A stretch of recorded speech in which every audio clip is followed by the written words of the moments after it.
नमस्कार। बीजेपी नेताओं ने महाविकास अघाड़ी गठबंधन वाली खिचड़ी सरकार में एक बार फिर से हड़कंप मचा करके रख दिया है। उत्तर प्रदेश में फिल्म सिटी बनाने का ऐलान करने के बाद यूपी के सीएम योगी आदित्यनाथ 2 दिन के महाराष्ट्र दौरे पर निकलते हैं, जहां वो मुंबई में फिल्म इंडस्ट्री की कई बड़ी बड़ी हस्तियों से मुलाकात करते हैं। फिल्म अभिनेता अक्षय कुमार से उनकी मुलाकात होती है, कई बड़े बड़े प्रोड्यूसर और डायरेक्टर से भी उनकी मुलाकात होती है। लेकिन योगी जी के इस कदम ने महाविकास अघाड़ी गठबंधन की उद्धव सरकार और शिवसेना में हड़कंप मचा करके रख दिया है। अब महाराष्ट्र की राजनीति में कई तरह के बड़े बड़े सवाल उठकर सामने आ चुके हैं कि यदि योगी जी बॉलीवुड ग्रुप को मुंबई से यूपी शिफ्ट करने में कामयाब हो गए तो फिर शिवसेना और उद्धव ठाकरे की साख का क्या होगा। जिस तरह से महाराष्ट्र में उद्धव ठाकरे सीएम गद्दी पर बैठे हुए हैं और उनके राज में बॉलीवुड ग्रुप का मुंबई से महाराष्ट्र से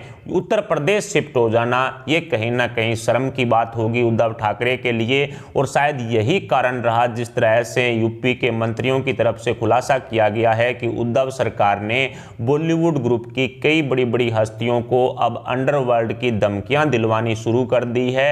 अब दाऊद इब्राहिम की डी कंपनी के गुर्गों की तरफ से कहीं ना कहीं बॉलीवुड ग्रुप की बड़ी बड़ी हस्तियों को धमकियां मिल रही है कि यदि वो मुंबई से उत्तर प्रदेश शिफ्ट हुए तो उनका हाल बहुत बुरा होगा।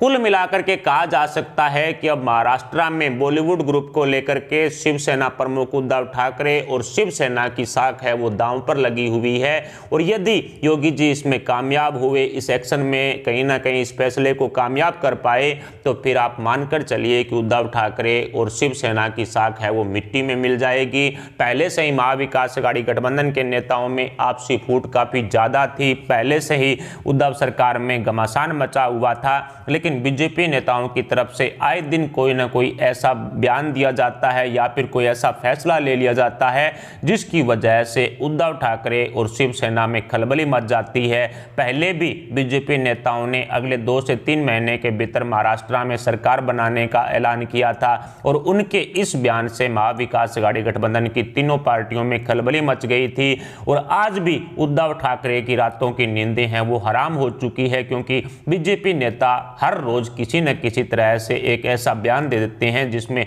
उद्धव ठाकरे की सीएम कुर्सी उनके हाथों से खिसकती हुई दिखाई देती है। और वैसे भी जिस तरह से संजय राउत हुए शिवसेना के नेता, उनकी तरफ से महाविकास अघाड़ी गठबंधन में जो फूट पड़ी हुई है उसको कहीं ना कहीं शिवसेना के मुखपत्र सामना में छापते हैं। जिस तरह से एनसीपी प्रमुख शरद पवार और जो कांग्रेस के प्रभारी थे मल्लिकार्जुन खड़गे, उनके बीच में जो तीखी नोकझोंक हुई उसको लेकर के वो शिवसेना के मुखपत्र सामना में लिखते हैं कि दोनों के बीच में कुछ भी ठीक नहीं। इसके अलावा अजीत पवार की बगावत को लेकर के उन्हें हड़काने का काम संजय राउत की तरफ से किया जा रहा है। बाला साहब ठाकरे के सिद्धांतों को छोड़ करके जब से जो शिवसेना एनसीपी और कांग्रेस के साथ गई है तभी से अब शिवसेना को यह साबित करना पड़ रहा है कि वो हिंदुत्व के सिद्धांतों वाली है, हिंदुत्व के सिद्धांतों पर चलने वाली है, हिंदुत्व के विचार उन्होंने छोड़े नहीं हैं। ये अब कहीं ना कहीं आदरणीय श्री बाला साहब ठाकरे जी की शिवसेना को सिद्ध करना पड़ रहा है।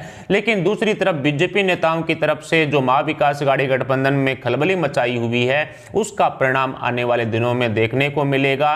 शिवसेना के लिए दुष्परिणाम इस महाविकास अघाड़ी गठबंधन के निकलने शुरू हो चुके हैं। उद्धव ठाकरे का विरोध भी महाराष्ट्र में बढ़ रहा है और आगे बीएमसी के चुनाव को लेकर के कांग्रेस ने शिवसेना से दूरी बना ली। यानी कि कहा जा सकता है कि कांग्रेस आगे किसी भी चुनाव में शिवसेना से गठबंधन नहीं करेगी। यदि बीएमसी चुनाव को लेकर के तीनों पार्टियों में अलग अलग जो कहीं ना कहीं रास्ते होंगे या फिर जिस तरह से महाविकास अघाड़ी गठबंधन टूटने की बात बीजेपी नेताओं की तरफ से पहले ही कर दी गई है, भविष्यवाणी कर दी गई है कि आने वाले समय में अजीत पवार और अशोक चव्हाण यानी जो कांग्रेस के नेता और एनसीपी के नेता कई विधायकों के साथ महाविकास अघाड़ी गठबंधन का साथ छोड़ेंगे, वो अन्य किसी पार्टी में शामिल होंगे। राजनीतिक करियर को लेकर के पहले से ही शिवसेना के विधायक हैं वो डरे हुए हैं कि क्या उद्धव ठाकरे और उद्धव सरकार का विरोध इसी तरह से बना रहेगा। यदि इसी तरह से बना रहा और हिंदुत्व के सिद्धांतों को शिवसेना ने छोड़ दिया तो फिर उनके राजनीतिक करियर का क्या होगा, जिनके दम पर कहीं ना कहीं वो जीत करके आए। सीएम गद्दी भी कहीं ना कहीं उद्धव ठाकरे को हिंदुत्व के सिद्धांतों से ही मिली। बीजेपी के साथ मिलकर के उन्होंने हिंदुत्व के सिद्धांतों से चुनाव लड़ा, लेकिन आज वो मुस्लिमकरण की कांग्रेस नीति अपना करके क्या दोबारा चुनाव जीत पाएंगे? इस तरह की चिंताएं उद्धव ठाकरे और शिवसेना के विधायकों को भी सता रही है। लेकिन अजीत पवार और अशोक चव्हाण को लेकर के तो खुद संजय राउत भी बोल चुके हैं। इसके अलावा जो शिवसेना के राज्य मंत्री अब्दुल सत्तार हैं वो भी बोल चुके कि एनसीपी प्रमुख शरद पवार से अजीत पवार नाराज चल रहे हैं और किसी भी वक्त वो एनसीपी प्रमुख शरद पवार और या फिर महाविकास अघाड़ी गठबंधन को झटका दे सकते हैं।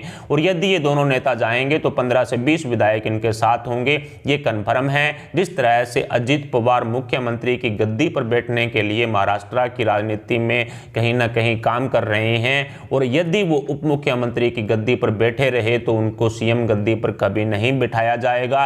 और वैसे भी संजय राउत ने स्पष्ट कहा है कि महाविकास अघाड़ी गठबंधन की आगे 20 से 25 साल तक सरकार बनेगी और सीएम गद्दी पर सिर्फ शिवसेना का कब्जा रहेगा। यानी कि शिवसेना की तरफ से साफ कर दिया गया है कि महाविकास अघाड़ी गठबंधन आगे यदि बना रहा तो सीएम गद्दी पर शिवसेना ही बैठेगी। ये बात संजय राउत खुद कह चुके हैं और कई बार इस तरह का दावा कर चुके हैं। लेकिन जिस तरह से बीजेपी नेताओं ने महाविकास अघाड़ी गठबंधन में जो सेंधमारी करने का काम किया है या फिर संजय राउत के शब्दों का जो विरोध महाराष्ट्र में हो रहा है, महाराष्ट्र की जनता में हो रहा है, महाराष्ट्र की राजनीति में कई तरह के सवाल भी उद्धव ठाकरे की साख को लेकर के उठ चुके हैं, हिंदुत्व के सिद्धांतों को लेकर के उठ चुके हैं, अर्नब गोस्वामी, कंगना रनौत जैसे राष्ट्रवादी लोगों को लेकर के भी कई तरह के सवाल उद्धव सरकार को लेकर के उठ चुके हैं। इन सब मुद्दों को ध्यान में रखें तो कहीं ना कहीं अजीत पवार, अशोक चव्हाण, कांग्रेस के नेता संजय निरुपम, मिलन देवड़ा ये कभी भी उद्धव ठाकरे को झटका दे सकते हैं। और वैसे भी कांग्रेस ने तो साफ कहा था कि उन्होंने सिर्फ भारतीय जनता पार्टी को सत्ता से दूर रखने के लिए उद्धव ठाकरे को समर्थन किया था। उनकी सरकार में कोई भागीदारी नहीं है, उनकी कोई नहीं सुनता। लेकिन जब महाविकास अघाड़ी गठबंधन का निर्माण हुआ उस टाइम सोनिया गांधी की शपथ लेकर के एनसीपी प्रमुख शरद पवार और उद्धव ठाकरे ने ये इस गठबंधन का निर्माण किया था, महाविकास अघाड़ी गठबंधन का। लेकिन जिस तरह से कांग्रेस ही इस गठबंधन से दूरियां बनाना शुरू कर चुकी है, कांग्रेसी नेताओं ने उद्धव सरकार पर कई तरह के आरोप मढ़े हैं। 20,000 करोड़ के बिजली घोटाला जो ऊर्जा मंत्री की तरफ से किया गया उद्धव सरकार में, उस पर भी कहीं ना कहीं अशोक चव्हाण, संजय निरुपम बरसे। इसके अलावा जो शिवसेना के विधायक प्रताप सरनाइक पर ईडी द्वारा कार्रवाई की गई, उससे भी कहीं ना कहीं जो कांग्रेस के नेता हैं वो उद्धव सरकार से नाराज चल रहे हैं, उद्धव सरकार का विरोध कर रहे हैं। लेकिन शरद पवार की डबल गेम को लेकर के भी महाराष्ट्र की राजनीति में सवाल उठ रहे हैं कि क्या एनसीपी प्रमुख शरद पवार महाराष्ट्र की राजनीति में डबल गेम खेल करके एक तरफ शिवसेना को सपोर्ट करके उनको मुख्यमंत्री की गद्दी भी सौंप रहे हैं और दूसरी तरफ कहीं ना कहीं शिवसेना के भ्रष्ट विधायकों पर ईडी से कार्रवाई करवा रहे हैं, ताकि जनता जनार्दन के बीच में एक मैसेज जाए कि शिवसेना के विधायक भ्रष्ट हैं, चोर हैं। और उनकी इनकम भी जिस तरह से ईडी द्वारा खुलासा किया गया कि पिछले 5 साल में 400 गुना उनकी इनकम बढ़ गई और पिछले 10 साल में उनकी 800 से 1000 गुना इनकम है वो बढ़ गई। इस तरह की बातें सामने आने के बाद पूरा का पूरा जो बूंद का ठीकरा है वो कहीं ना कहीं उद्धव ठाकरे और शिवसेना के सिर फोड़ा जा रहा है। लेकिन जो फैसले लिए जा रहे हैं वो तीनों पार्टियों की सहमति से लिए जा रहे हैं, लेकिन उसका घाटा पूरा का पूरा उद्धव ठाकरे और शिवसेना को हो रहा है। कुल मिलाकर के कहा जा सकता है कि एनसीपी प्रमुख शरद पवार ने अब महाविकास अघाड़ी गठबंधन में डबल गेम खेलते हुए एक तरफ शिवसेना को हिंदुत्व के सिद्धांतों से दूर कर दिया, दूसरा उनको मुख्यमंत्री गद्दी सौंप करके महाराष्ट्र की जनता में उनका विरोध बढ़ा दिया और तीसरा शिवसेना के भ्रष्ट विधायकों पर कार्रवाई करवा करके शिवसेना की पोल खोलने का काम भी एनसीपी प्रमुख शरद पवार ने कर दिया। और कहीं ना कहीं अब उद्धव ठाकरे बाला साहब ठाकरे जी के विचारों को छोड़ चुके हैं। ये बात अब महाराष्ट्र की जनता समझ गई है। कुल मिलाकर के कहा जा सकता है कि जिस तरह से बीएमसी चुनाव को लेकर के कांग्रेस ने पहले से शिवसेना को झटका दे दिया था, उसी तरह से वक्त आने पर आगे किसी भी चुनाव में एनसीपी प्रमुख शरद पवार भी शिवसेना को झटका देंगे। और जिस तरह से एनसीपी के नेता अजीत पवार और कांग्रेस के नेता अशोक चव्हाण की बगावत को लेकर के जो महाराष्ट्र की राजनीति में सवाल सवाल उठे हैं, कई तरह की सुगबुगाहट तेज हुई है, उससे लग रहा है कि आने वाले समय में महाविकास अघाड़ी गठबंधन टूटकर बिखरेगा, जिसकी वजह से उद्धव ठाकरे की सीएम कुर्सी उनके हाथों से खिसकेगी। और यदि ऐसा हुआ और आगे बीएमसी के चुनाव में भी कहीं ना कहीं मात शिवसेना को खानी पड़ी,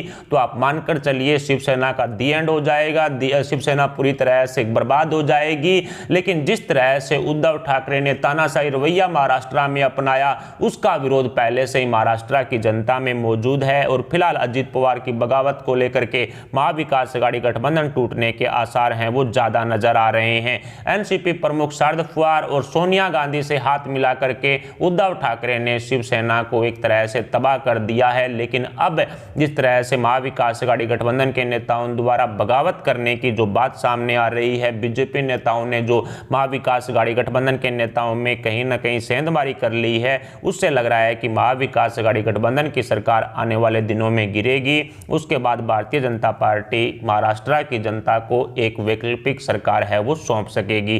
कुल मिलाकर के कहा जा सकता है कि आगे किसी भी चुनाव में एनसीपी और कांग्रेस शिवसेना का साथ नहीं देंगे, ये बात तय है। फिलहाल महाविकास अघाड़ी गठबंधन की सीएम कुर्सी पर संकट के बादल मंडरा रहे हैं। क्या अजित पवार और कांग्रेस के नेता अशोक चौहान उद्धव ठाकरे की सीएम कुर्सी पर ग्रहण लगाएंगे? क्या महाविकास अघाड़ी गठबंधन की सरकार गिरने के बाद बीजेपी सरकार बनाएगी? इस पर आप अपने विचार हमें कमेंट बॉक्स में बताएं। साथ ही वीडियो को लाइक करके हमारे चैनल को सब्सक्राइब जरूर करें, सब्सक्राइब के पास वाला बेल आइकन भी दबा लें। अभी के लिए इतना ही, मिलते हैं अगली अपडेट के साथ, तब तक के लिए जय हिंद जय भारत।